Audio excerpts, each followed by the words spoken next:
Support for this podcast comes from Frito-Lay and the 2023 Snack Bracket Championship. The Frito-Lay Snack Challenge is underway, and fans are voting on their favorite snacks to crown champion. We're talking about primetime matchups between the best 64 snacks in the land. Will Ruffles Ridges reign supreme? Can Doritos defend their dynasty? Or will Smart Food use their smarts for a surprise upset? Only you can decide.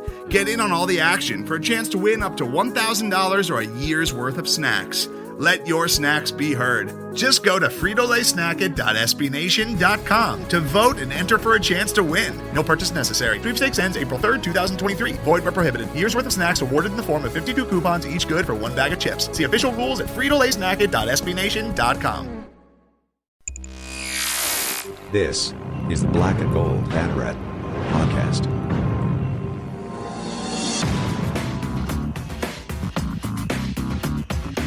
Now, here are your hosts, Jeff Sharon and Eric Lopez.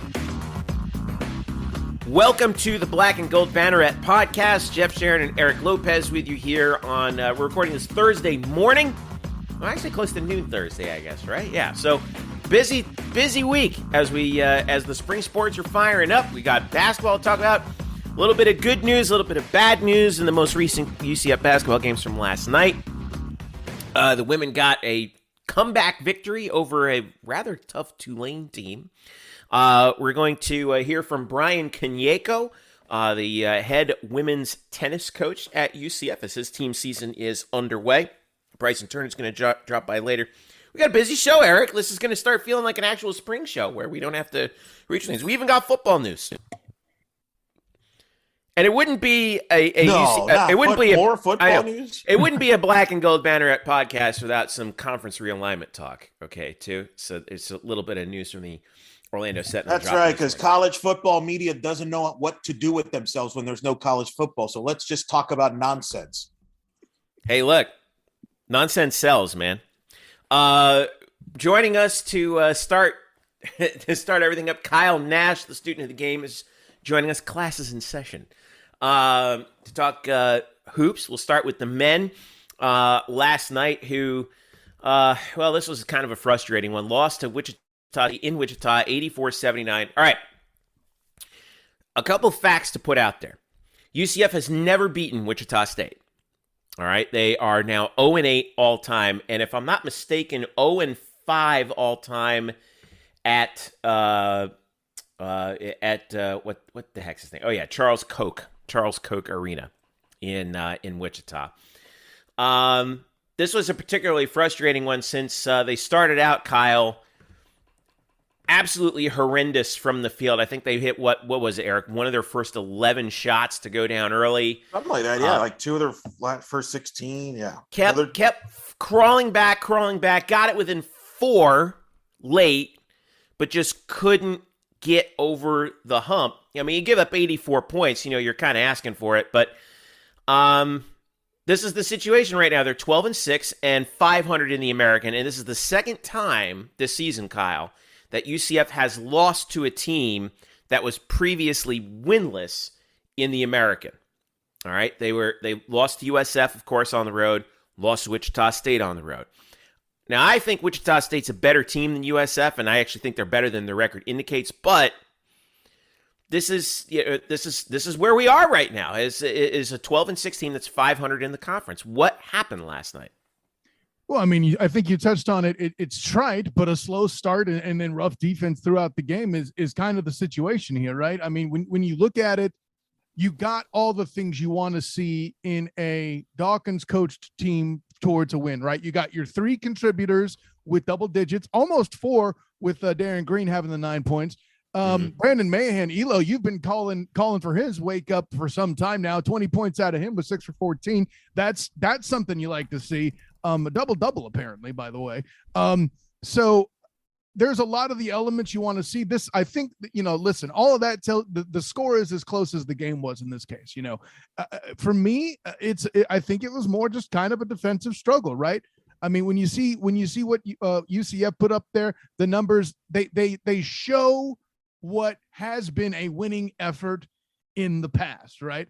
But then, where you see Or you see Wichita chucking it from the cheap seats for 9 for 23. But the big one for me, gentlemen, they got to the foul line 40 times. Yeah. Now, I know this group plays tough, but you got to be more disciplined than that, right? Well, here's the thing with this. Ricky Council came off the bench for Wichita State and scored 31 points in 31 minutes, and he was 16 of 20 at the line. This is a guy who came in third on the team in scoring at 11.1.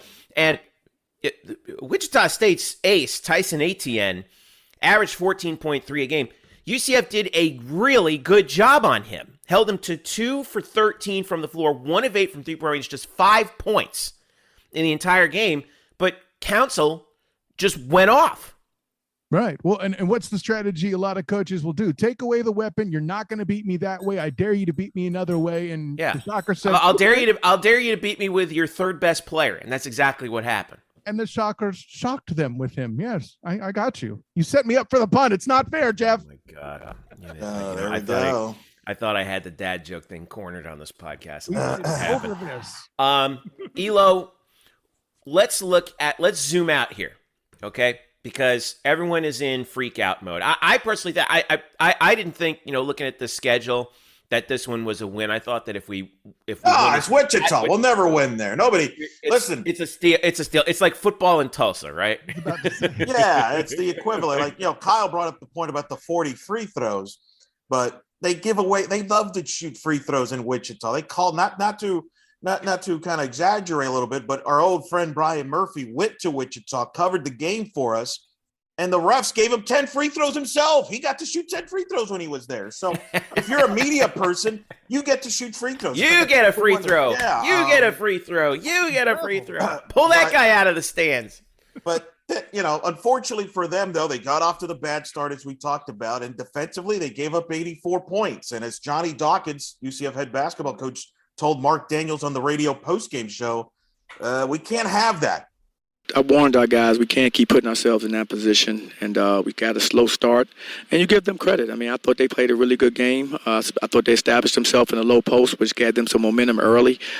Easy did a great job down there, and we have to be better defensively. You have to be better in the post defensively. We have to be better on the perimeter.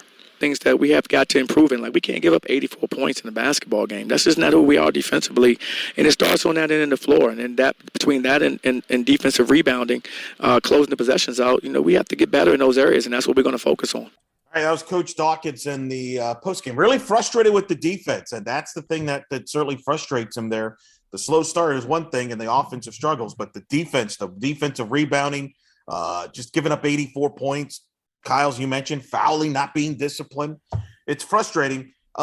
It's frustrating because this is where the Temple loss and the South Florida loss really hurts, because if you win maybe one of those two games, this Wichita loss is not as big of a deal, but, you don't have as much room for error. And, oh, by the way, you got a top 10 team in the country coming to Orlando on Saturday. Mm-hmm.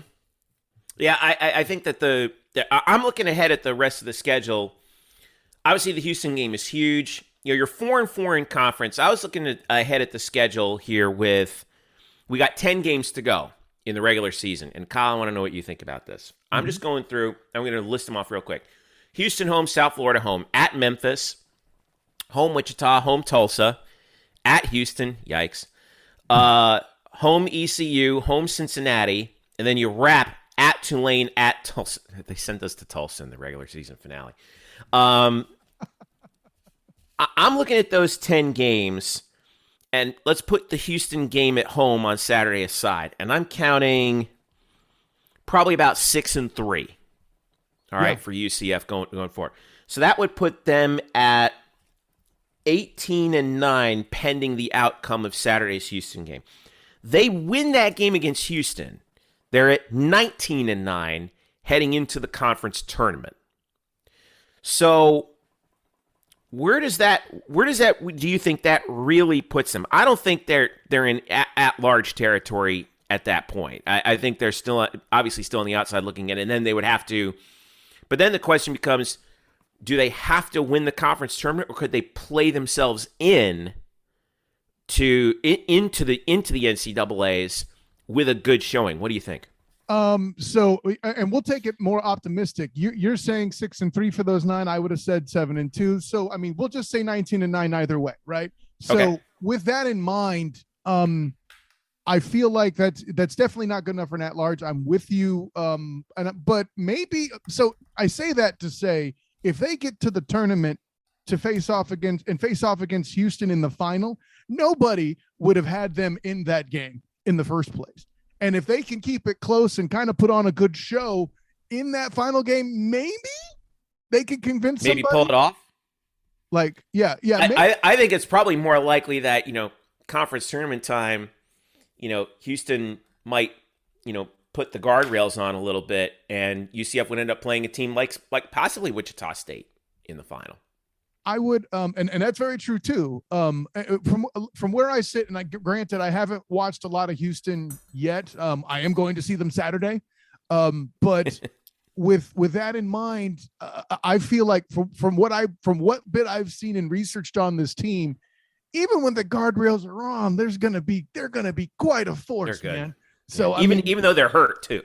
That's the other thing. Over and above. That's a good point by you, Jeff. Yeah, over and above that, I still feel like they're a particularly intimidating out. That's the reason why they're only in the top 25 and not in the top 10 where they were earlier in the season, right? So maybe if I would say UCF's best hope to get to the tournament is with that 19-9 would be to get past the conference semifinal. I don't see that happening. There's a lot of stumbling blocks between here and there that they'd have to get to. But by the same token, I feel like there's an element of resolve that could take place. I say that to say, right, they, let's say, hosting Wichita State, they win and put themselves in a position to raise their confidence.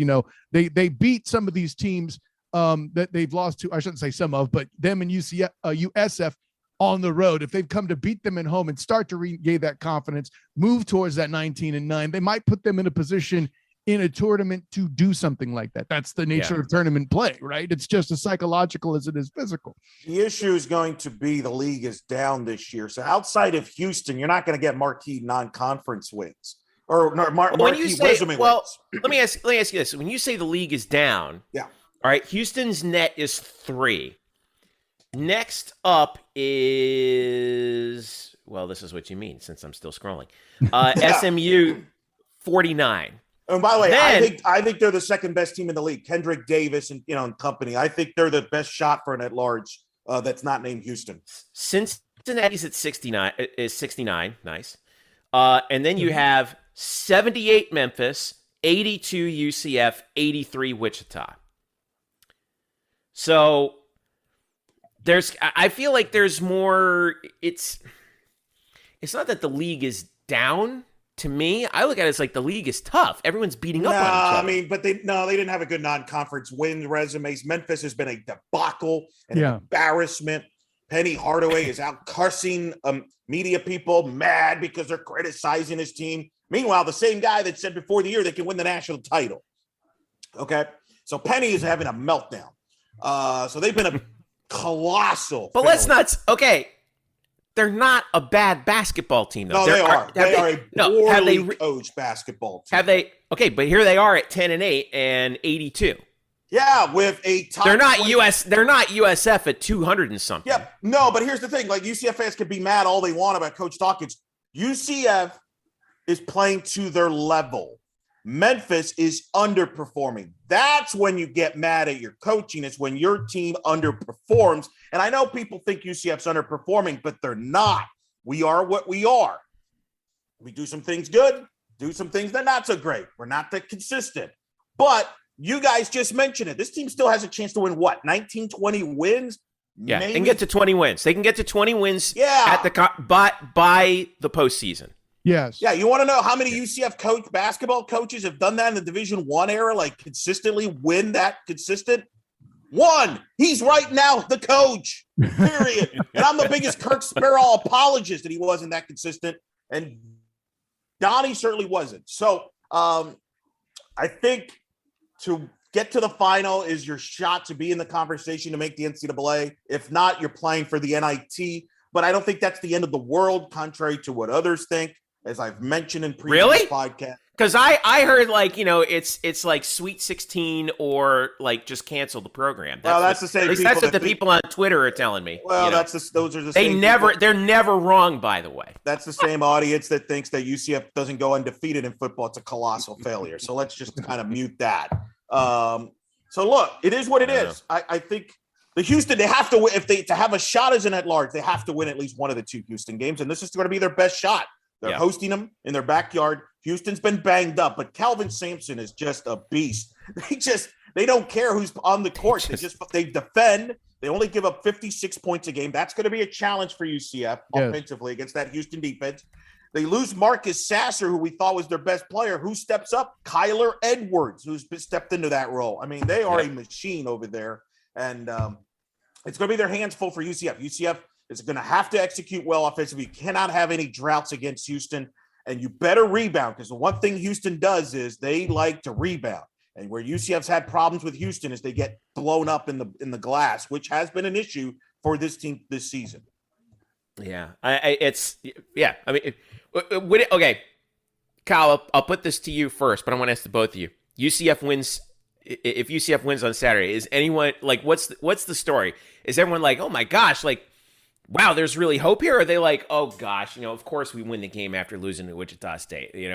Like that kind of reaction. Like, what's the reaction? Can I say both? Because over the past 5 years of me covering UCF football, in that space I have encountered what I call the hater fan.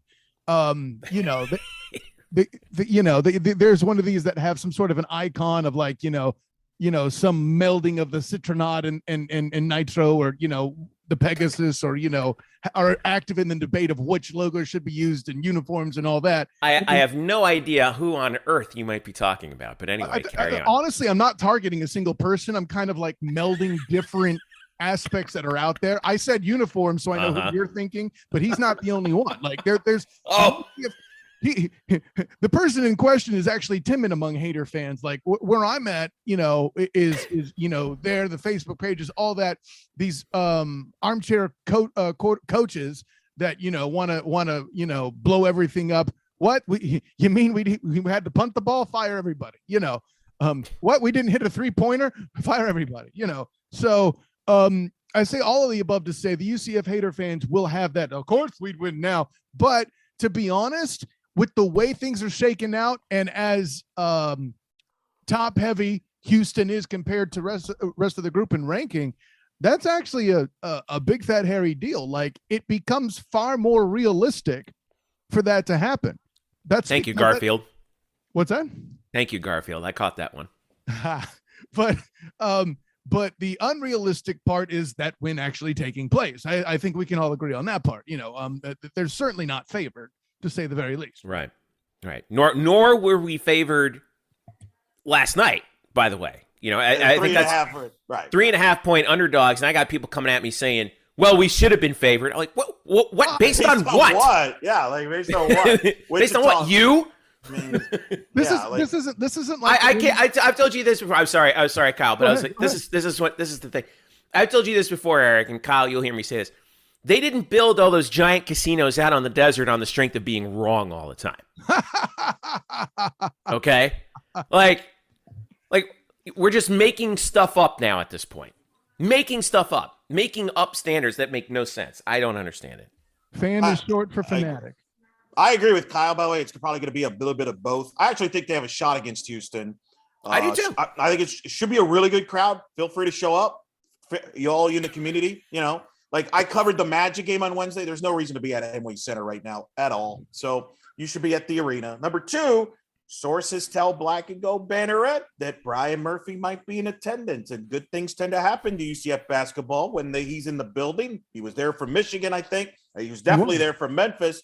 I'm just saying, if they win, give him the credit. And you, Kyle, and Trace need to buy him drinks if that happens. That's I would not be surprised either. The game against Are you wearing the right socks for the game, Jeff? I did my laundry this week. The socks are ready. The Citronaut socks are ready. Going to bring up his laundry.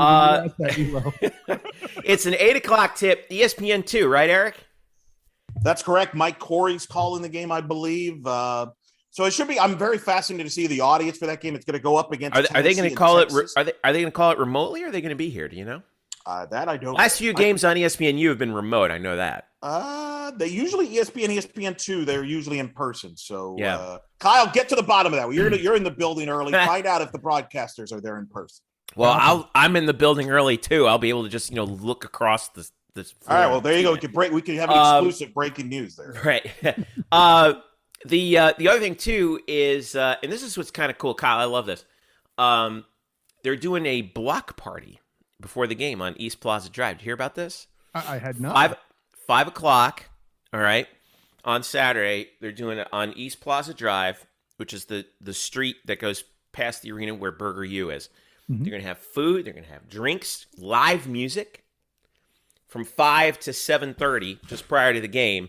And then everyone goes into the game. I love that idea. I wish we did it more, to be honest with you. Because, it feels like there's, we tried a couple years ago to do the basketball tailgate thing. Eric, you remember this? I do. Yeah, and it kind of sort of worked. It's it took the. It's just hard to do tailgating in basketball. It's hard to do in that. But I like the idea of, a block party. Like I remember when I went to Syracuse the year that I was in grad school, people would go and there would be a block party right there on Marshall Street prior to whatever game that they were playing. And then everyone would walk over to the Carrier, don't watch the game. And then everyone would come back to Marshall Street and party and hang out and everything. And, I would love for us to do something similar to that. So I hope that this thing, works out. I think you got to do it on a weekend though. Right? Well, if they win, they'll do it more often. I hope so. And if they don't, then they'll probably go back to the drawing board. All right. So it's obviously Houston is the big game, and then South Florida next Thursday. We'll have another podcast before that. But that's the home game. Got to win that one, obviously. Yeah. You really want to get one of these Houston games in your back pocket. It's a big ask, I know, but. Yeah, if they can pull it off, this is like you said, Eric. This is your best shot. Right. They're going to drop a conference or 2 games. They're not going to go undefeated in league play. I don't believe so. You. By the way, in my 6-3 outside of Houston, I put down the at Tulsa game as a loss because freaking Tulsa. They did win last year at Tulsa in their defense. Yes, broke that streak. So at least we know it's possible. Yeah, unlike Wichita State, we don't know that's possible. No, that's never going to happen. I mean, that's never like I said. Might happen next year. Well, I'm just saying. All right. Anyway, so that's the deal. 8 o'clock tip against number 7 Houston, who are number 3 in the net, by the way. Tip off on ESPN2, Saturday 8 p.m. Block party at 5. All right. Let's flip over to the women because Kyle, you were there.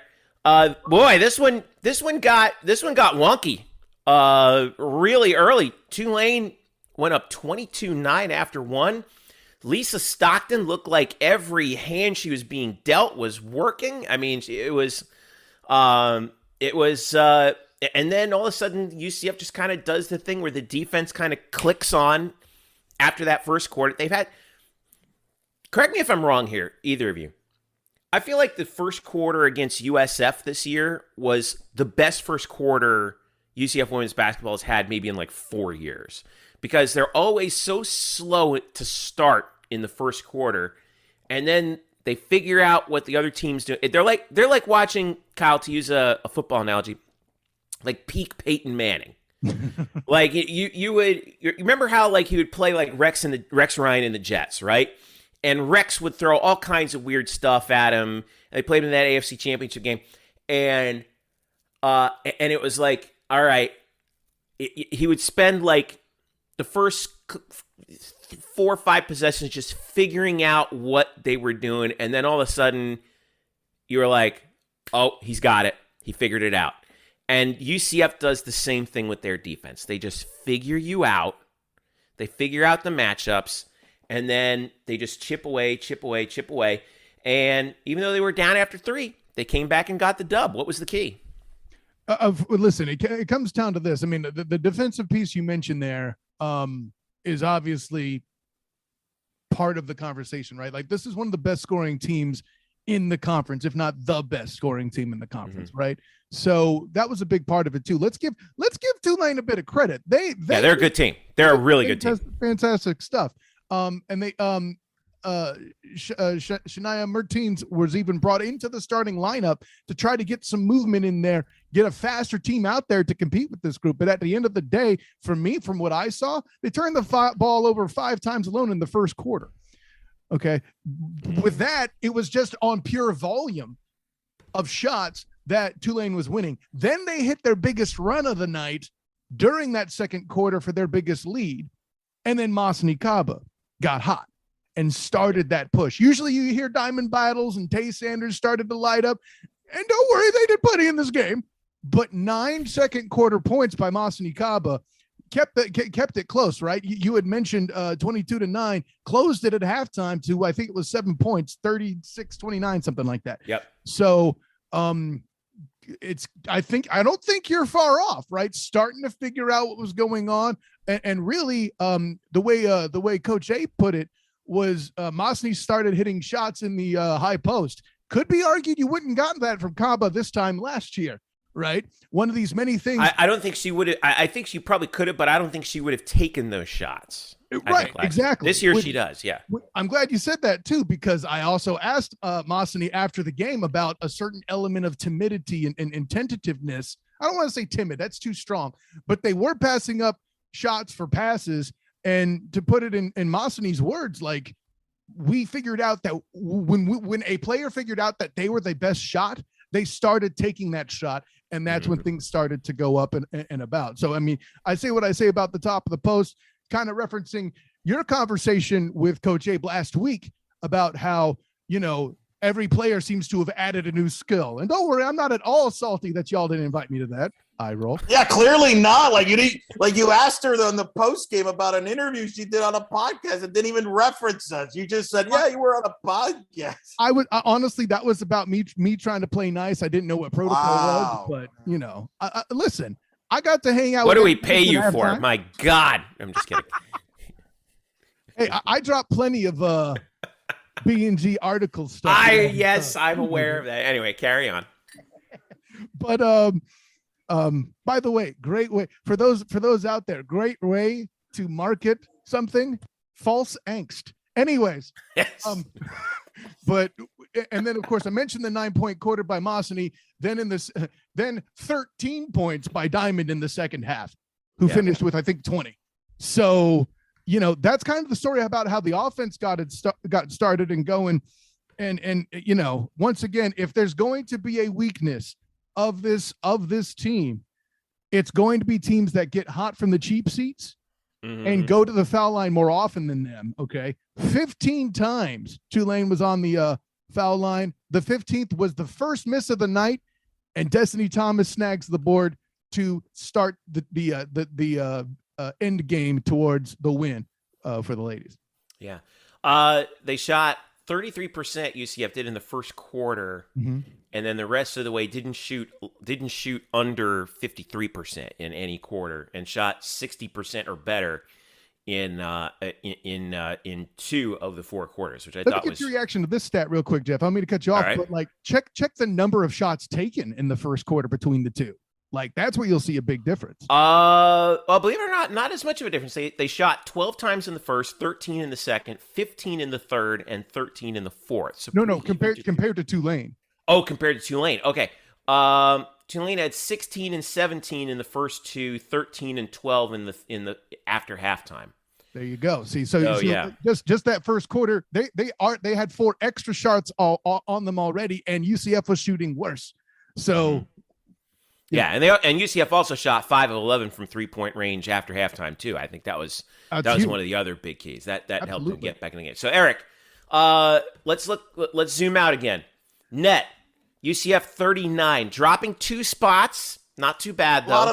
Still neck and neck with South Florida, who's at 40 though. Very fortunate considering the loss at Cincinnati, who was in the 210, I believe, when they lost to them on Saturday, when they got off to another slow start. Dug themselves a hole, kind of let them hang around in the game, and Florida and lost. But because they have a great non-conference resume, they weren't hurt as bad as, say, the men. Remember when the men lost to USF, they dropped 30 spots. That was catastrophic, yeah. So big difference there. Where is SMU in there? Because Check where's SMU. I'm curious because Charlie Cream has 3 bids from the American with SMU. 87. All right, so they're not going to be at large. They lost to South Florida on Wednesday night. So look, they actually went up a spot. Right, playing USF would help that. Now, this is a tricky part of the schedule for UCF because they go to Wichita State on Saturday, come back home for the Monday afternoon extravaganza against Temple, which was a makeup from a game that was postponed earlier. And Kyle, I was fascinated. You had a fascinating back and forth with Coach Abe, which is why you weren't invited to our podcast interview last week because you get her all the time by yourself over there or every game. But I was fascinated because you asked her about this little schedule quirk, and I was surprised by her answer. She actually likes the fact they're playing Saturday and Monday because she thinks their team plays better when they don't have a long layoff, like 6 days, like they did against Cincinnati. Expand on that conversation you had with her. Yeah, no, and it's also in the clip in question is also part of it is in the Black and Gold Banneret.com piece I wrote on the on this game as well.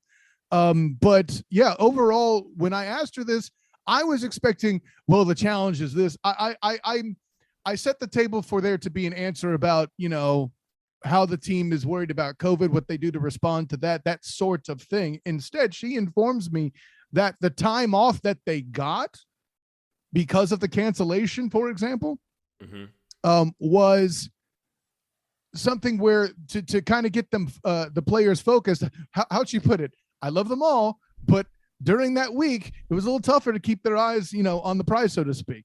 I'm paraphrasing there. I think what's interesting, sorry to cut you off there, Kyle, but I wanted to tell you. All right, so January 11th, they beat Houston by 3. Remember that game, that tight game at home? Then they didn't play South Florida until Sunday, so that was 5 days off. They got the win. Then the SMU game was postponed, and they didn't play Cincinnati until 6 days later. I think I'm curious if it's a little bit like, okay, we're stepping up an opponent, so we need that extra time to prepare. They were, quote, stepping down to the opponent and going on the road to face Cincinnati, having just beaten South Florida, maybe, feeling a little overconfident heading into that game, maybe. I don't know. Carry on. Yeah, which led us to what had happened was. No, and I think that's exactly the picture that Coach Abe is painting there, right? And I said in particular, and I wondered if that made her preparation easier at all. She's like, no, this is strictly them I'm talking about. The fact that they have the specter of basketball. Because listen, one thing she's always talked about with her players is how much they love playing, and when that carrot is its own prize, so to speak, right? The game itself is its own prize, so they're locked in, and who knows? I mean, it could be a situation where they, with the Cincinnati loss, and then the struggle in this game, like it could be a wake-up call time kind of thing that she's relying on too. Well, Eric, they're right now 13-3, 5-1. I'll give you the last word on this before you head to break. Wichita Saturday, Temple Monday, Memphis next Saturday. Then they go on that double road trip at Houston, at South Florida. Those are 2 brutal back-to-back games.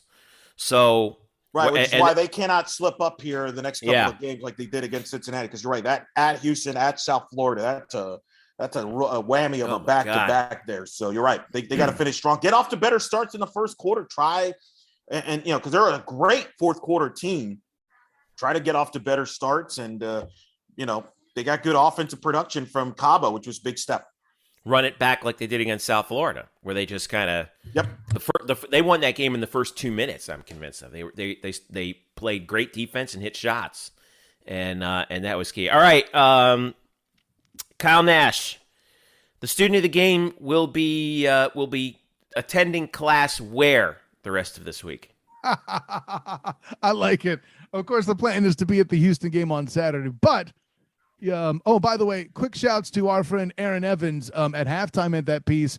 There was a lot of not just at halftime, throughout the game there was an art experience and focus there as well. I saw at halftime there was that guy. I was watching the game on TV. There's that guy who did that painting at halftime and turned it upside. It was so cool. It was really awesome. I mean, I know he's not Aaron Evans, but anyway. Right. But what Aaron had there was his latest piece. Which was an Otis Anderson tribute. That's right. check it out. It's out there on social media and Twitter. I don't remember where his is exactly, but check mine. I retweeted it, whatever. Shouts to him as a friend of the show as well. But of course, my friends, I am Kyle Nash, the student of the game. You can find me on Twitter at the SOTG and on Instagram as the same, the SOTG. My work on the blackandgoldbanneret.com. And of course, on Facebook as the student of the game. Honor, joy, and privilege, gentlemen. But until next time, class dismissed. All right. Schedule also for basketball. Remember, we got 2 games Saturday. Women at Wichita, 1 p.m. on ESPN+. Men home for number 7 Houston, 8 p.m. ESPN2. And don't forget the block party at 5 o'clock prior to that as well. Kyle Nash, thanks for joining us, bud. Appreciate it, guys. Thank you. All right, Eric, when we come back, let's talk some tennis. I know you've been looking forward to it. Here you are. You stay up all night watching the Aussie Open for some crazy freaking reason. I just had coffee. I was up You're watching out the of your women's mind. semis. I don't know why you do that. All right, anyway, we're going to talk about tennis a little bit closer to home. Bryan Koniecko, the UCF women's tennis head coach, joins us to talk about his team and their odds for heading to the NCAAs once again as they begin their season. Be right back in a second. It's the Black and Gold Banneret Podcast. Today's episode is brought to you by Cars.com. With over 2 million vehicles and 50,000 more added every day, Cars.com will match you with the perfect car for you, your budget, your life, your style. And if you're ready to say goodbye to your current car, Cars.com will get you an instant offer to cash it in. Just start by entering your license plate and get matched with a local dealer who will write you the check. So whether you're looking to buy or sell, just go to Cars.com. It's magical. Welcome back to the show. Jeff and Eric with you. It's tennis season. We are starting up the spring sports here. You see, Eric is thrilled. The Aussie Open's on. I'm having coffee as we're 4 talking. 4 or 5 in the morning for some reason. I don't know. It's the best sport in the world, baby. Let's go. But UCF women's tennis, we're starting out with a preview of them. Bryan Koniecko. And this has been, hey, listen. This group has really, and this program in particular, has been vaulting up the scales at an exponential rate. We talk about the NCAA appearances. They made it to the Sweet 16 in the past. They're starting out. They're in the top 10 right now. And they are hosting ITA kickoff weekend at the USTA National Campus. Always a big event in college tennis, which is great. And they're taking on UC Santa Barbara, who's a traditionally pretty good team. They got Auburn or Arizona State on Saturday. And then next Friday, they go on the road to Virginia. But this is a team we got to keep a very close eye on, Eric Lopez, because they're a national threat, a bona fide national threat now. Yeah, and that's something that Coach Koniecko, since his arrival here, hired by the director of tennis, John Roddick, they've taken this program to new heights, which included hosting for the first time as a national seed last year in the NCAA Tournament, making the Sweet 16 for the second consecutive time in the NCAA Tournament.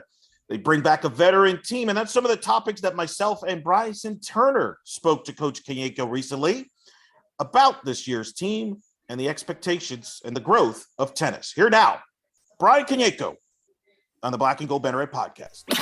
Yes, now the head coach of the number 11 ranked UCF women's tennis program. He is, of course, back-to-back American Conference champions, and, of course, back-to-back Sweet 16 appearances. Coach Bryan Koniecko joining us here on the show, back again with us. Coach, how you doing?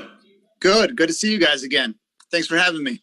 What is this fall, and now as you get set for the start of the season here in January, what has it been like? You've been playing, you lose 3 players, especially Rebecca Stolmar, who was certainly one of your leaders of the team, one of the greats in the program history, but you got a lot of talent coming back. Well, how has it gone so far? Yeah, obviously it was good to have a fall season where we got to play a lot of matches.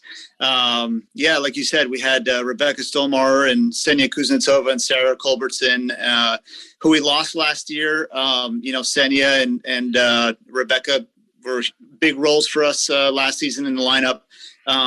So we're excited to have 2 new freshmen join us this January, Noelle Saydanova from Russia and Sophia Biolay from France. They were both supposed to be here in fall semester, but because of COVID and it took forever to get these visa appointments, and they finally were able, they were supposed to come in the fall. They finally were able to come here in January. So now we got our full squad. It's been good to put in 2 weeks of hard work, and hopefully we're prepared for tomorrow. When you reflected back on last year, what comes to your mind? It was another incredible year. Really, it was an amazing year. I felt that casual fans started, really following your program and the men's program. It was pretty wild to see both of you, ranked, both get to host for the first time in program's history to play at that beautiful USTA Center, winning the conference championship again, making the Sweet 16. What comes to your mind when you reflect on all that? There were so many, our players continue to kind of have milestone moments in our program every year. And last year was another one, to be able to host the first 2 rounds of the NCAA the first times, and to do that with the men's team together. We've been kind of, both teams have been pushing each other to kind of get to these points. It seems like we've been getting to the same stages together. So that was exciting, obviously, to win the conference tournament after not being able to play it due to COVID. I think our players were excited to try to defend our title, and were able to do it in a tough fashion against Tulsa in the finals. And then to be able to advance to the Sweet 16 and to do it in the year that we were actually hosting the final site of the NCAA tournament, that was added pressure for our team, to knowing that the second round, they have to win it to play at home. Everyone wants to play at home so badly in front of our home crowd, and to see them overcome that pressure and to beat a great Miami team at home. And then, of course, that match against Duke was super memorable. Obviously, it came down to the final set. We lost 4-3 against a great team. As a coach, obviously, you wonder what I could have done better to get us through that. But it was such a fun atmosphere. Our fans made it amazing. We had a cool tailgate before that match. So a lot of memorable things to take away from last year. It was, and I remember, so many fans were following the Duke match. So many people were following the American Conference Championship. I remember, weather and things like that kind of changed. People were mad because it was supposed to be an ESPN Plus, got moved and everything. But did you get a sense of that there was more eyeballs, that people that don't normally watch tennis or sport following your programs here? Both your programs. That to me, I felt like last year was a year that maybe it was a kind of a transcending year where more eyeballs. Now people are looking at your programs and you're ranked, and there's going to be more eyeballs following you. There's more coverage of your program. Yeah, obviously that's a huge goal of ours, and we're super appreciative of there's obviously the USTA. There's a huge tennis community in Orlando, not only UCF itself, but we just have a great tennis fan base. And it's been nice to stack a couple good years on top of good years to kind of show that we're not trying to be a one-hit wonder. We're trying to be one of the elite programs in the country over a long period of time. And, we've been trying to recruit that way. Our players have been trying to prepare that way. We understand that last year was last year, and this year we have a whole new team, a whole new identity, and a new challenges in front of us that we're going to have to face. What we did in the past, but obviously that's our goal, is to get more and more people excited, trying to make our events a better experience for our players and our fans. And, obviously everyone likes their home team to win. So that's what we're trying to do. We talked about the USTA National Campus, and looking at your schedule, a lot of your home matches in that beautiful tennis facility are taking place over that roughly a month between February 25th and March 27th. Can you talk about the schedule and how you kind of organize a lot of your home events into that 1 month span and the motivation behind doing that? Yeah, of course. Yeah, that's a good question.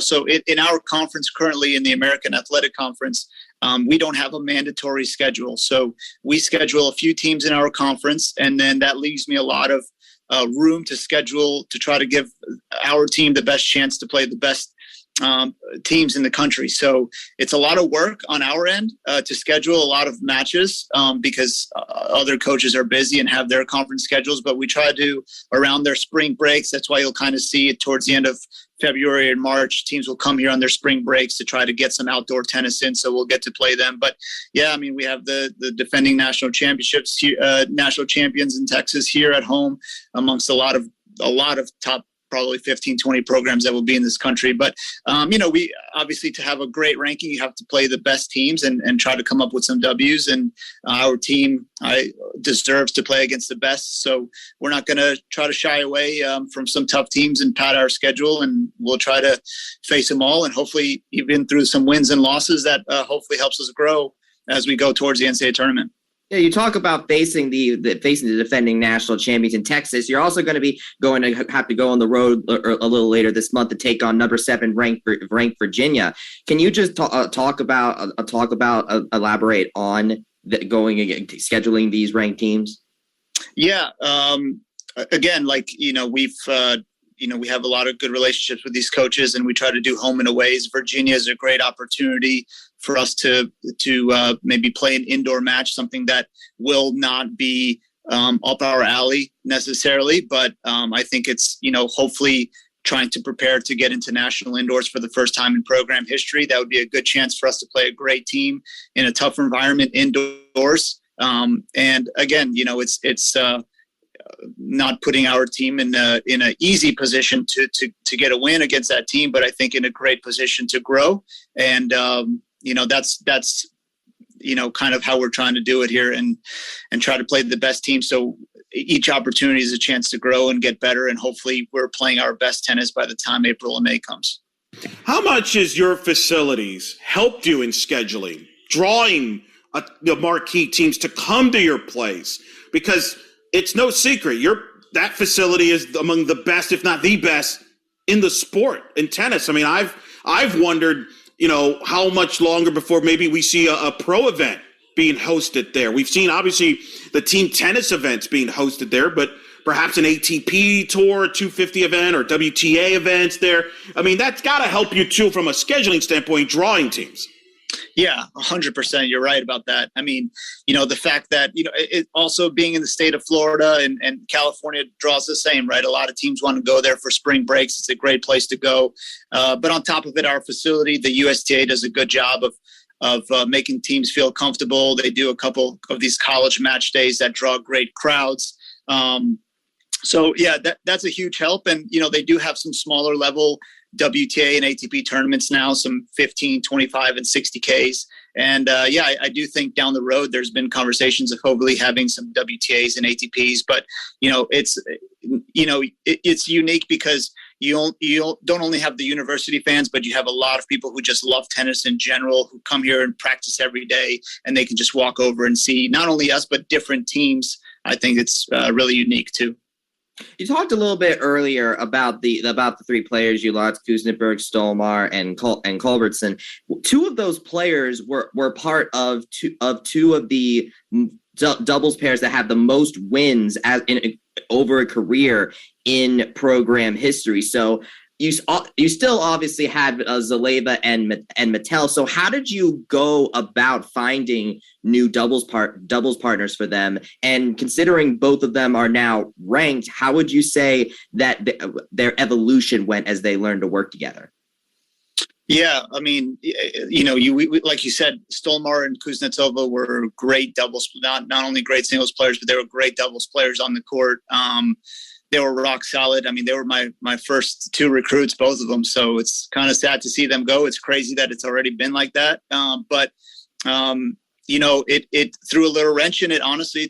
We had the 2 new players, Sophia and Noel, who we were hoping were going to come in the fall, which would have given us an extra couple months to find out doubles pairings and stuff like that. But they came in January, and we just have to, as coaches, we have to teach it a little bit faster. We got to try to see who gels a little bit more. And I'm sure we're going to keep tweaking and keep trying to find our best chance to get 2 out of 3 doubles points, to put our team in a good position to win. And, but we try to coach them in a similar way. That way everyone can play with everyone and it's interchangeable. Obviously injuries, COVID, who knows what you're going to have. And we have to be prepared for any sort of different pairings that we might have. I think it's been a strong suit of ours in the past, our doubles, and trying to keep everyone on the same page so we don't only have to rely on chemistry.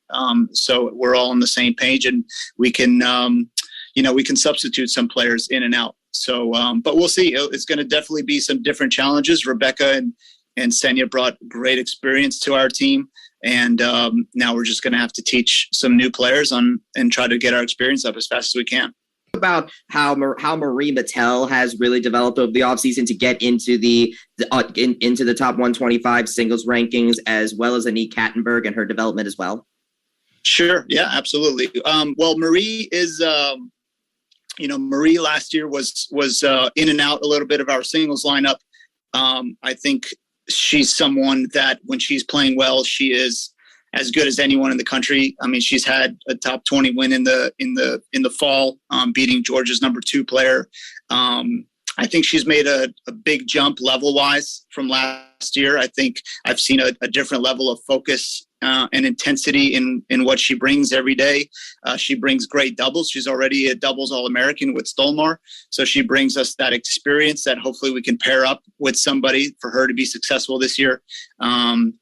But yeah, I mean, Marie's going to be a key piece to our team this year. I think she learned a lot from last year of things that she can do better and things to prepare herself. So I'm excited for that.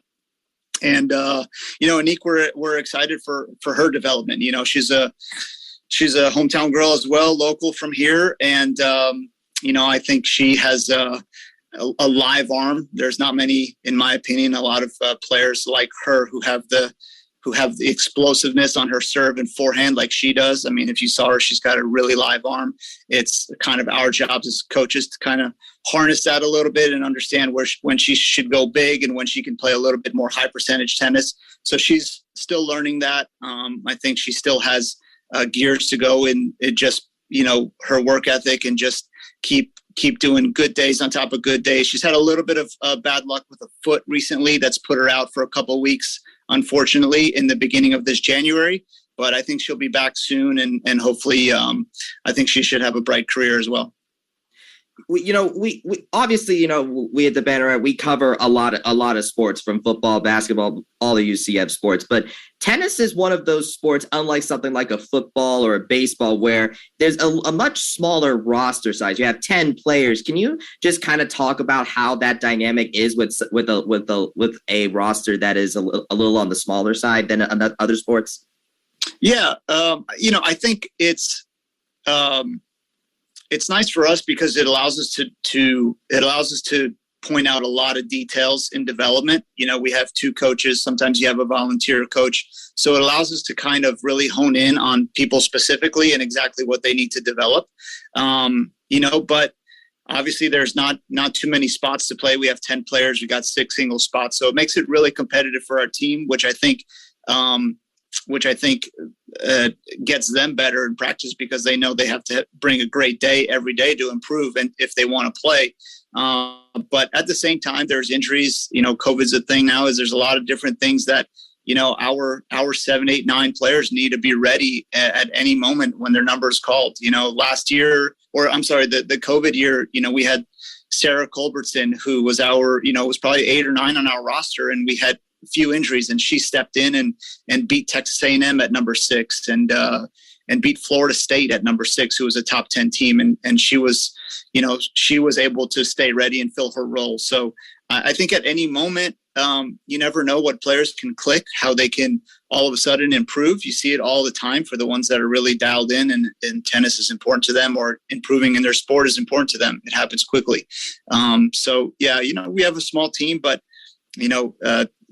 tennis is a really unique sport because we play so many matches and not too much recovery time. So, players get dinged up and this and that. So we have to just be ready, and all of our players need to understand that at any moment they could be their chance to contribute to that team that day. Bryan is about to start soon. ITA kickoff weekend is slowly coming along. UC Santa Barbara, Auburn, or Arizona State.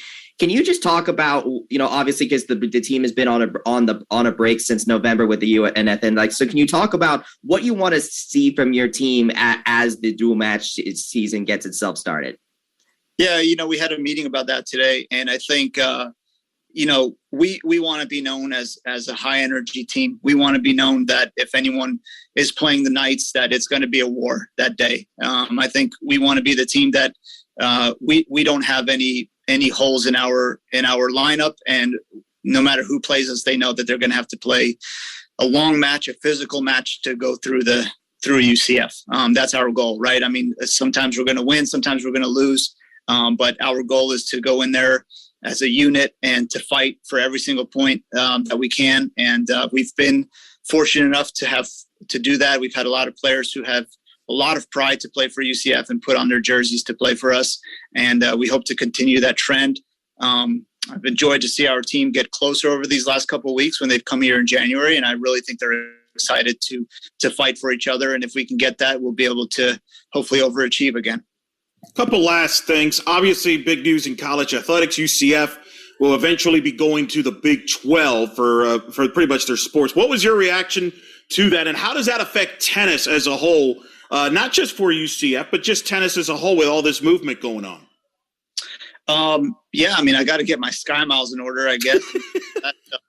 But yeah, it's going to be more travel, but it's going to be interesting. I think it's going to even put us even in more unique situations and playing BYU in altitude, playing Texas Tech in altitude. Those are some things that sometimes you don't think of, but playing tennis in altitude is a whole different ball game. And it's going to teach us to be in difficult situations that could help us down the road. Obviously, it's going to help us build in a little bit of a better schedule, but on top of the Big 12, we still are going to try to play the best teams from all other conferences and not shy away from having an easier out-of-conference schedule. We're going to do the same thing. We're going to play a lot of great opponents, but obviously now we get a built-in a little bit tougher schedule. So, hopefully, I don't think it's going to change too much for us. I think our schedule is probably as tough as anyone anyways. And so I don't think it's going to change too much, but it will be exciting to be on that stage and try to fight for rings in that conference.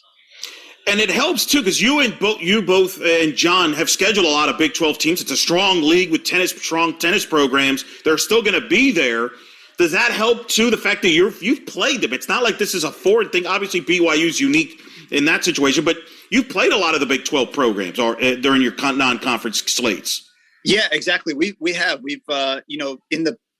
typically the Big 12 didn't have as many teams as like the SEC or ACC, for example. So they did look to play some other conferences like ours. So we got to play them, but there's a couple great teams in that conference who we haven't played, like Kansas or Kansas State and, West Virginia. We haven't scheduled those. So we're excited to throw them on our schedule and kind of do a home and away with them and see some different teams for sure. But yeah, we're excited. I mean, like you said, we've played Oklahoma State, Baylor. We've had a lot of these great teams already, home and aways, but it'd be nice to continue that with them.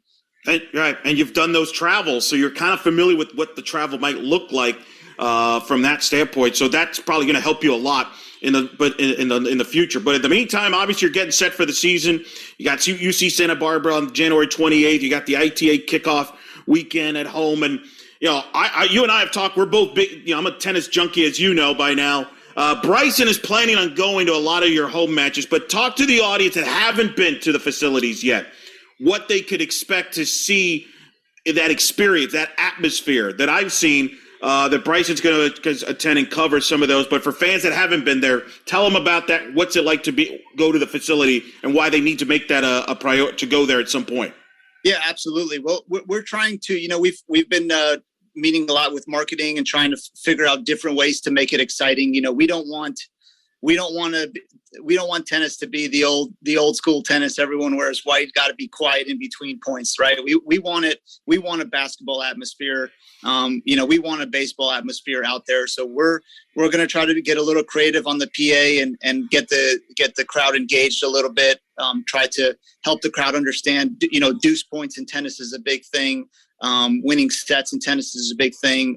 So we want our fans to be there and feel like they can scream and yell as loud as they want and make it tough for our opponents. We're going to have some different, some different matches. We'll have some giveaways, some pizza days, hopefully a couple tailgates like what we did against our Duke match in the NCAA tournament. So we definitely want to see a lot of people come and support and hopefully we can keep the program going in this direction. All right. Well, I think you got Bryson hooked there. I think he's been writing there, and I can tell you I'm excited for it. And looking forward to the season get going again. Coach, always a pleasure to talk to you. Thank you for taking the time. I know it's a busy time, but you always take the time to talk to us. And good luck this year, and we'll definitely talk to you during the season. Yeah, I appreciate what you guys do. I know you guys have a lot of things to do with a lot of sports, so I appreciate the attention to detail with ours. And thanks again to Coach Koniecko for joining us here on the Black Gold Banneret Podcast. Thanks to Callie, our SID over there, UCF, with tennis. And Jeff, it's pretty awesome to see this tennis program now at the heights that it is with the high expectations. Bryan, I don't know if he still doesn't get enough credit, I think, for the job he's done.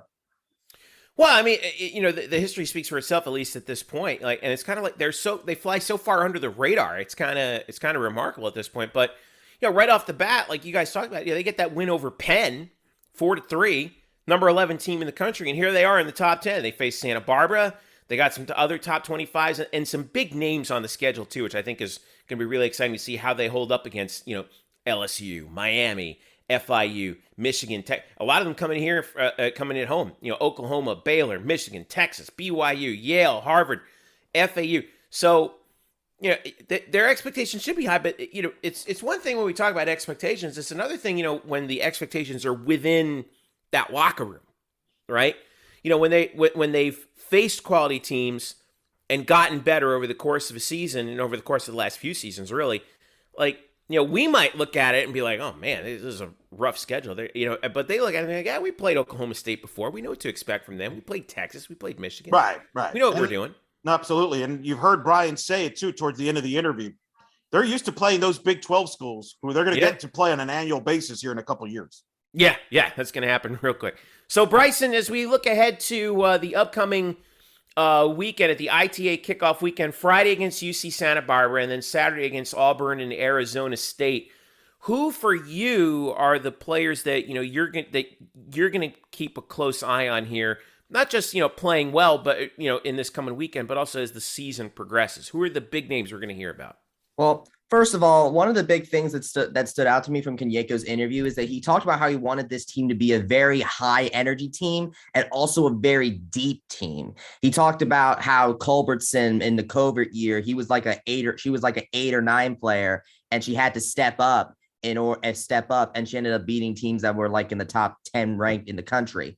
So this team definitely needs to be deep on all fronts. But as far as individuals go, I am very interested to see the development of Sophia Biole and Noelle Saidanova. Koniecko talked about in the interview how visa appointment issues due to the COVID-19 pandemic delayed their arrival until this month. So even Koniecko hasn't really gotten that long of a chance to see both of them yet. And they made their UCF debuts in doubles. Noelle Saidanova paired with Marie Mattel and was beating Penn's ranked doubles pair, Brigosova and Koenig 5-1, even though the match went unfinished. And Biole teamed up with Sharma to shut out Gabriella Smith and Sage Roscoff 6-0. And they performed fairly well in singles too for being freshmen. So I'm very interested to see. So I'm going to be very interested to see their development over the course of the season. All right. So we've got again that, and then February 4th at Virginia before they come back, and they do have that great stretch too, Eric, where they have starting February 25th at the end of February, they go from February 25th through March 27th. All of their matches are at home against some big opponents. Yeah, so and Bryan went into what an advantage! What an advantage! It goes back to that facility, and Bryan went into detail in that interview behind the process of that scheduling. But some great tennis out there. Hey, you got to go, Jeff. You mentioned it. Bryson's going. You got to go. I know. I want to bring my son Connor is really big into tennis. He's taken some tennis courses, some tennis classes up here, and I keep telling him I want to bring him in there. So, the weather's a little wonky right now, but that's a good stretch to bring him down there. I'd love to see us play Texas maybe on that Sunday or March the 5th against Michigan. That'll be a fun one to take him to and see that facility. I think everyone should. We've been saying it for years. We got to do it. But I was talking about that Texas match too. I'm a Texas match too. Let's hook up at that, hopefully. Yeah. So, all right, let's take a break. When we come back, Bryce is going to stick around with us. We've got lots to talk about. An UCF NFL alum making history over the weekend. You know what we're going to talk about there. And some American Athletic Conference news also to talk about when we return. It's the Black and Gold Banneret Podcast. Don't go away. Welcome back to the Black and Gold Banneret Podcast. Jeff Sharon, Eric Lopez with you, along with Bryson Turner, to wrap things up here. We got a bunch of little things that we wanted to wrap up here before we say goodbye for the week. But first thing is we got some conference realignment news. Eric and Bryson. Matt Murschel, the Orlando Sentinel, talked to Mike Oresco, and Mike says that he would like to have a arrangement, settlement, whatever you want to call it, with Houston, UCF, and Cincinnati for them to leave by the, quote, by the spring. Sometime this spring, end quote. I don't know what that means because have an agreement in place. We're in the spring right now. They didn't say. Now he did not say when, so we're still in that. We're still in the by July 1st, 2024 thing. Although it's quite clear, as Michelle said in the article, that everyone wants to leave in 2023. But what did we learn from this, Eric? Anything? No, it means that college football media people have nothing else to talk about. So let's just kind of, talk about stuff, no news. They're going to reach a deal at some point this spring, summer. I think it's going to be amicable. I don't sense any negativity there. And I think it's in both parties' best interest. The American has a bunch of teams coming in. So they want to get those 6 new members in as soon as possible, too. Correct. So I think there's motivation to make a deal on both sides. And I still believe that at the end of the day, everybody's going to be where they want to be in 2023. I think the looming question will be, does Oklahoma and Texas reach a deal with the Big 12 this spring or summer? I think they will. I know a lot of college football media that supposedly think they know everything is skeptical, but that tells me that they will make a deal, because I'm just going to go opposite of whatever the college football media thinks is going to happen. I will say this, Eric. I know it's obviously one of those things where it's not really no new news, but I'm really glad that we got some word on it, because we haven't really heard much about this in the past months, and so to get an update on this is nice to have, especially since there's other housekeeping items that UCF Athletics is going to need to attend to after these AAC negotiations are complete, such as finding out what conference men's soccer is going to play in, because Big 12 that's going to be the biggest holding pattern right there. There's still no naming rights deal in place for the Bounce House yet, which I have to imagine that has nothing to do with the American at all. So we'll see what happens. Spring, I'm sure they're going to have a meeting in the spring and they'll make some decisions. Let's move forward. What we got? More relevant news. Well, we've got how about Gabriel Davis, who has become. I think we can say it now, Eric. He is a bona fide star. Yeah, I would not say that. I would not. I disagree. With that. You got to remember, Stephon Diggs is still. He is immortal now. He is in UCF land. However, in the NFL too, because he set an NFL playoff record. No one in the history of the NFL has caught 4 touchdowns in a playoff game prior to Gabriel Davis's effort in a loss in an amazing game against the incredible performance. However, as Andrew Glutkoff posted on blackandgoldbanneret.com, and I agree with him, unfortunately for Gabe, because Buffalo lost, this is going to be a footnote in his career. In fact, here's a clip that we're going to play from the Sports Illustrated Media podcast. Jimmy Traina and Jim Nantz is the guest. Jim Nantz called the Chiefs-Bills game, and here was their interaction about that Gabe Davis performance and why Jimmy Traina feels bad for Gabe. Who I felt the most bad for when that game ended, the one single person. On the Bills? Yeah. So you did the game, and Gabriel Davis would have launched into NFL stardom if the Bills win that. And I'm telling you, not one person talked about his performance afterwards because of what happened. 4 touchdowns, 200 yards. The Chiefs couldn't cover him at all. I don't know where Stephon Diggs was for the game, but if the Bills win, that goes down as like a top 3 greatest. No one's ever done it.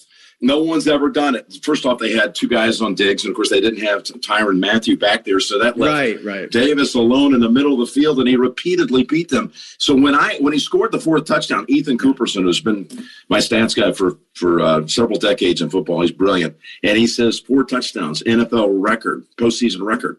I took the headset off, and I said, I just want to make sure before I say this.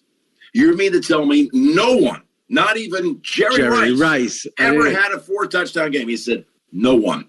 So I actually, when I dropped that nugget on there, I mentioned Rice. Just to try to give it context. Yeah. You know, you're talking Jerry Rice never did this, and here's a guy that is the second or third option, not the second, third, or fourth option at Buffalo. I mean, he was brilliant. He really was. And not just, the 4 touchdowns are sexy, but 200 yards. Yeah.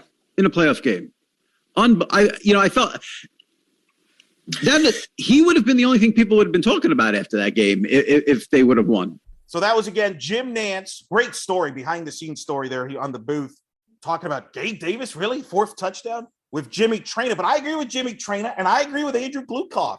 Unfortunately, as you know, the team that loses is forgotten. And I think this Gabe Davis performance is going to be a footnote, and no one benefited more than another UCF alum, Mike Hughes, who had a rough game in there, but he's still alive. He is still playing. Mike had a rough day. On one of Gabe's touchdowns, he got tripped by his own man that left Gabe wide open over the middle. And then Gabe's 3rd touchdown, which everyone thought, could have won the game for Buffalo, and then the 4th one, obviously. But Gabe absolutely put him on skates. Unbelievable. That was UCF on UCF crown. I will say this. Here are some of the names who were tied for the record that Gabe broke. Ready for this? Travis Kelce, Randall Cobb, Ron Gronkowski, Sidney Rice, Larry Fitzgerald, Monty Toomer, Willie Jackson. Jerry Rice did it 3 times, catching 3 touchdowns in a playoff game. 2 of them were in Super Bowls. Sterling Sharp, Andre Reed, Dave Casper, Preston Pearson, Fred Biletnikoff, Gary Collins, Tom Fears. Those are some serious names in the history of the league that Gabe Davis is now. And I know you say it's a footnote, but you know something? Until someone else catches 4 touchdowns in a playoff game, there's just Gabriel Davis at the top of that list.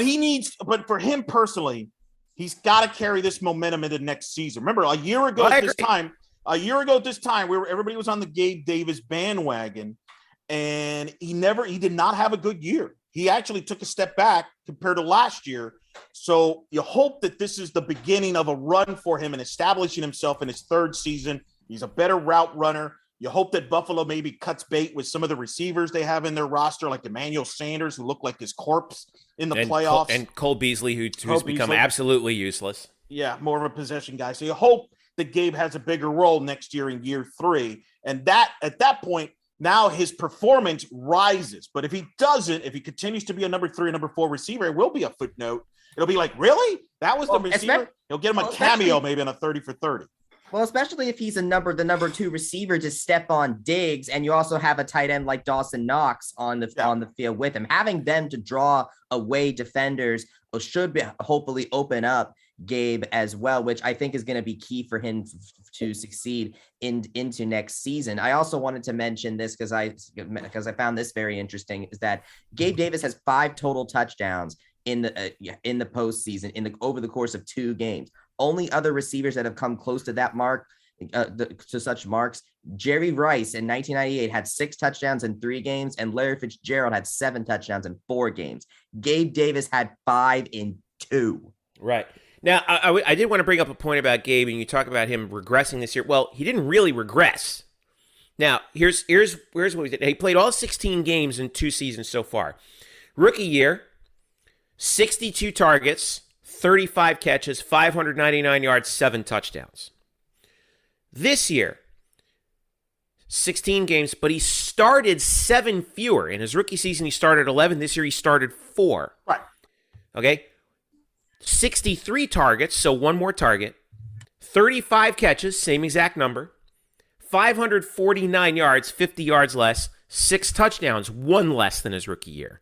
So not that far off. No, but he was more of a boom. He's been a boom bust receiver. Either he has a monster game or he's not a factor. Where can he find that consistency? Well, aren't all receivers in a way? No, not Cooper Kupp. Except for Cooper Kupp or Tyreek Hill. Yeah, those guys. I mean, you look at. Yeah, I mean, you could say that about Stephon Diggs, who's right alongside him on the right. Stephon Diggs has had a share of bad. It's all about the matchups, and I mean, if someone decides to take you out of the game, you're going to be out of the game. Well, the best news for Gabe is he's got a quarterback that's on the rise in Josh Allen. That was the beginning. That's the new Manning versus Brady rivalry there. That's Mahomes and Allen. They're going to be battling for years, and I think Gabe will hopefully be a part of that. Hey, don't forget Joe Burrow in there. Don't you write off Joe Burrow. I was just going to say, don't you write off Joe Burrow. Mike Hughes, go get him, Mike. Acknowledged it. He acknowledged the Joey Connors hit. He acknowledged that UCF. Go get him, Mike Hughes. Go get him. Hey, listen, all I know is that when Joey Connors knocked some sense into Joe Burrow and then Nate Evans told him about it, and look what those two guys did. Look what those two guys have subjected to. All right, a little track and field news, Bryson. We have an athlete of the week, don't we?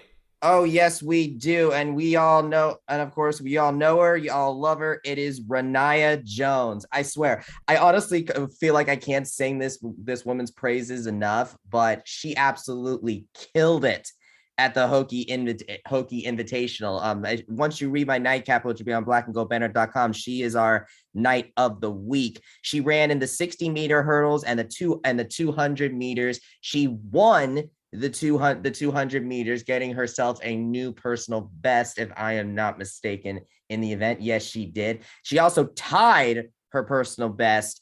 Oh, no, she matched her personal best in the 200-meter dash, and then she ran a new personal best in the 60-meter hurdles, where she was 100th of a second away from taking first place from Olympian Gabrielle Cunningham. Yeah, that was tight. Now, UCF's track and field team right now, they're 36 in the country, second in the South region. But I don't think that's the interesting thing. What I thought was good news, and this has to do with Renaya Jones as well.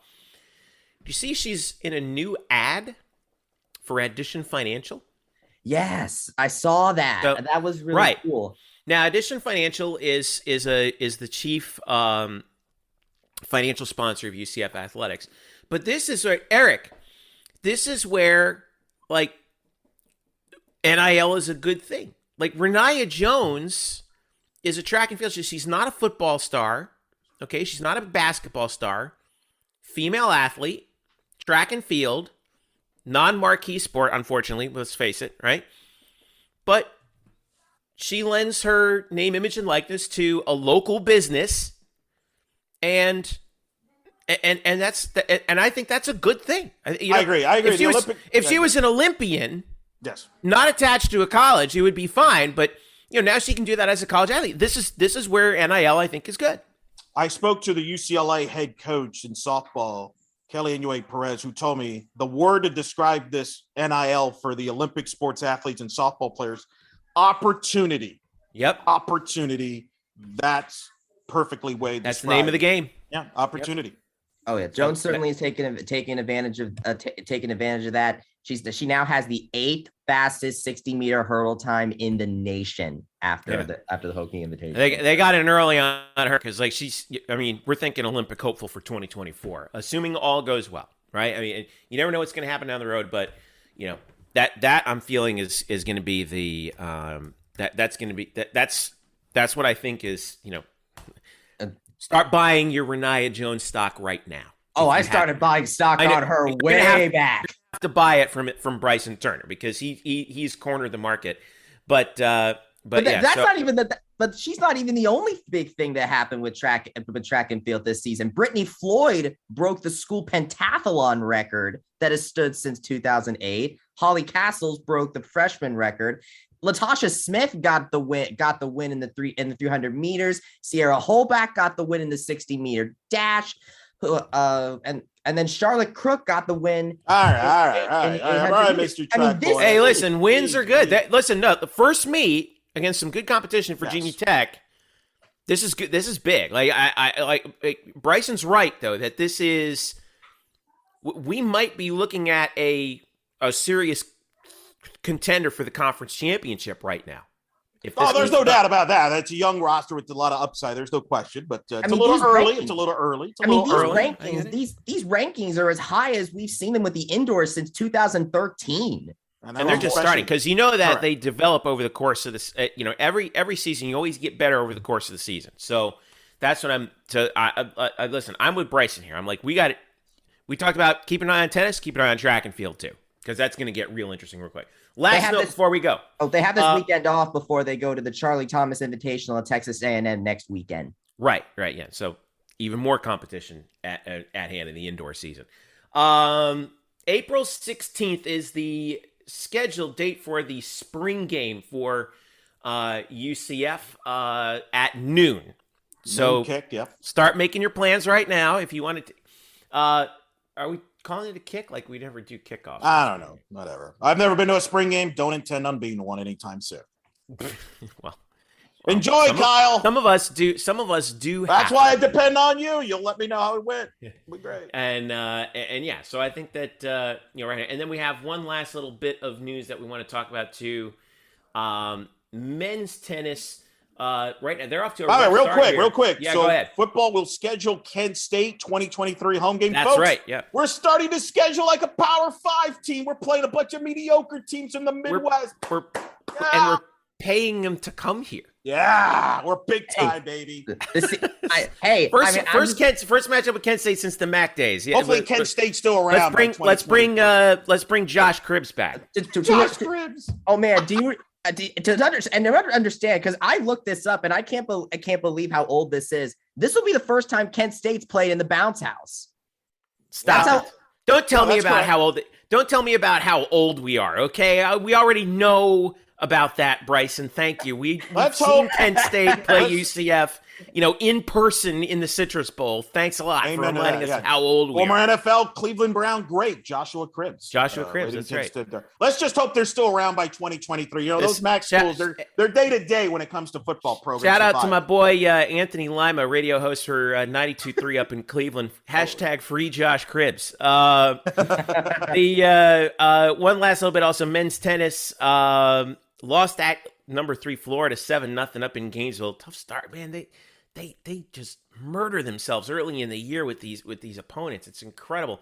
But they're doing ITA kickoff weekend as well. Sunday and then Monday they play Louisville, and then and this is this coming weekend, and they play either Stanford or Tulane. Stanford's number 14 in the country. So this is a weekend for a rebound. This is the. Well, they better hurry up, man, because I think that they look at it like, man, this is not how we wanted to start. They have a lot of road matches in the month of. In fact, they're on the road for the entire month of February. They have no home matches in the month of February, and then they're home March. Yeah, the entire month of the entire month of March. Yeah, they basically have a similar schedule. They have a road month and then a home month.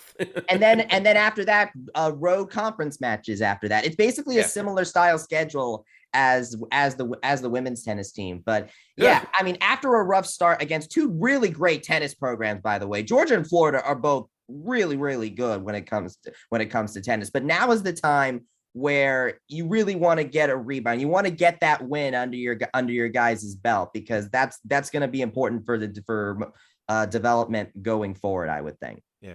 All right. So that'll bring us to a conclusion for the show. Once again, # free Josh Cribbs when Kent State comes. Amen to that. All right. I gotta go. I gotta go. You gotta go. I gotta go. Men's tennis semis. You did that entirely to yourself. Okay, I just want everyone to know that you choose to do this. You're not covering the Australian Open for any website or anything. You do this to yourself. I'm doing it to help Coach Roddick out. He's busy coaching the team, so when we get him on the show later in the year, we could break down the Aussie Open. It's a great tradition. Anyway, we're out of time. By that time, it'll be all right. Thanks to Bryson, it's Bryson Turner on Twitter. Thanks to Kyle, the SOTG. Thanks to Bryan Koniecko, UCF women's head coach, women's tennis head coach. Thanks to you for listening. Make sure you follow us at UCF Banneret _SBN. You can follow us individually, Jeff _Sharon, Eric Lopez Elo, also Facebook.com/Black Gold Banneret. Let us know about how we're doing with the show. Leave us a review. We are available wherever you get your podcasts, regardless of what device you have. If it's on Apple, you can download us via Apple Podcasts. If it's on an Android device, you can download us on Spotify or wherever you get your podcast. We thank you so much for everything. Enjoy the weekend. Don't forget the block party this Saturday for UCF against Houston. Big game. We're all going to be there. It's going to be a blast. All right. For Eric, about Mike Hughes in the AFC Championship game. And don't forget about Mike Hughes. But you know something? Listen, first things first. I'm focusing on basketball. We got to beat Houston. Got to beat Houston on Saturday. I'm all in on that game. Jim Nance's alma mater. That's right. Let's teach Jim Nance a lesson. For Eric Lopez, I'm Jeff Sharon saying thanks for listening. This has been the Black Gold Banneret Podcast. We will see you Saturday for the game against Houston.